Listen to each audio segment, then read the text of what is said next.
Today I wanted to talk about emotional affairs. You know, there's two types of affairs that people can have when they're in relationship, and one's an emotional affair, and of course the other is a physical affair. And today I want to talk about an emotional affair. Hi, I'm David Essel.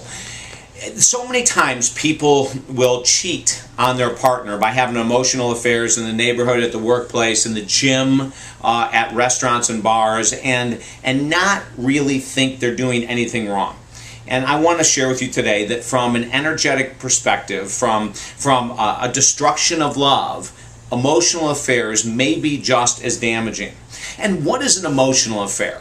An emotional affair is any time that we are open and sharing on an intimate level, winks, conversation, that if our partner knew we were having those conversations with another person, would feel really uncomfortable. In other words, an emotional affair is secrecy.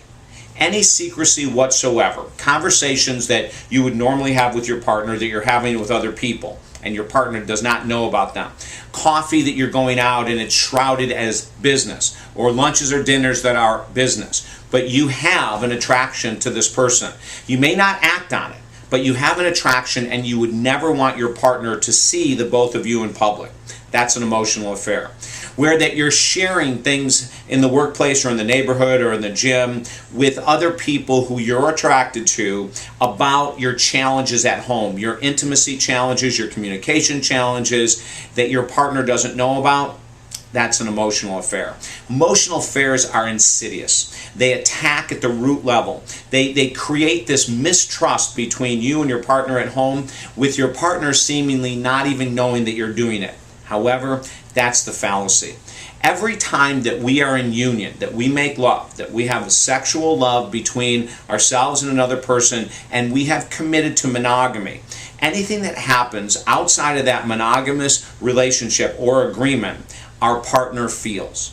Now, some partners are so good at denial and rationalization, and they're so afraid of conflict, that even though they feel something's off, they may have no physical proof, they'll never bring it up to you. And that's because they don't want the conflict. They don't want to rock the boat.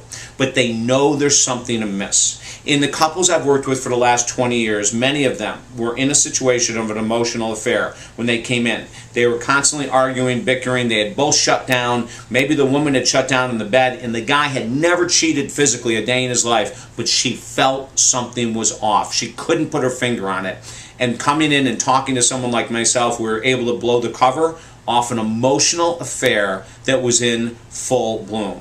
So I want to ask you right now to think about this. When you're committed, when you're in a relationship where you're both committed, anything outside of that sacred union that is done in secrecy, anything that you wouldn't do normally in front of your partner, and I'm talking about a healthy relationship. I mean, some people emotionally abuse their partner right in front of them. They'll wink at women if it's a guy, or a woman will smile and do different things at another guy if she's with her partner, because they feel they're in a position of domination or dominance, and that's obviously not healthy. I'm talking about a somewhat healthy relationship here. Anything that you would not want to do in front of your partner, that's called secrecy, and that's called an affair. And this is what I want to share with you today.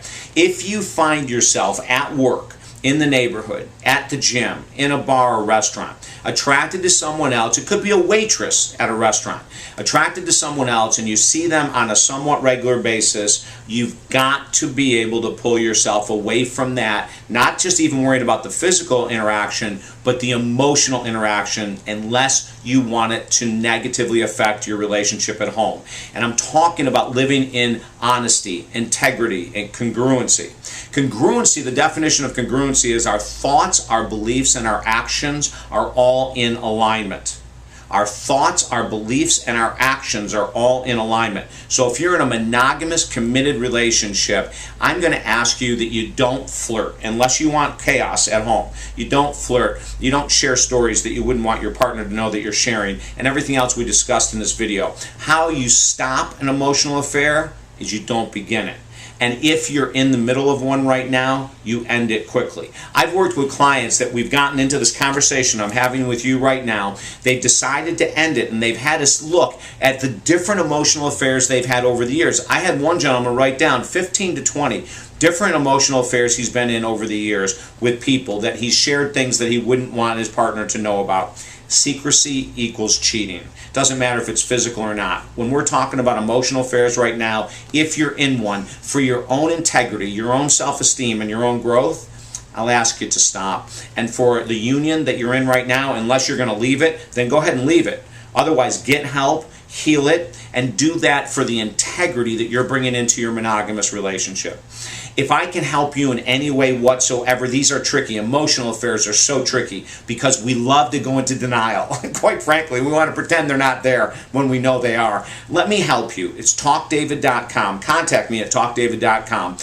If you believe maybe your partner's having emotional affairs, contact me as well for that. And don't forget to share this video with as many people as you can. Emotional affairs, as I said earlier, they're insidious and they are happening all the time, all over the world. But we can put a stop to them and start to bring the closeness in your current relationship back to where you want it to be. I know it's possible. I'm David Essel. Have an awesome day.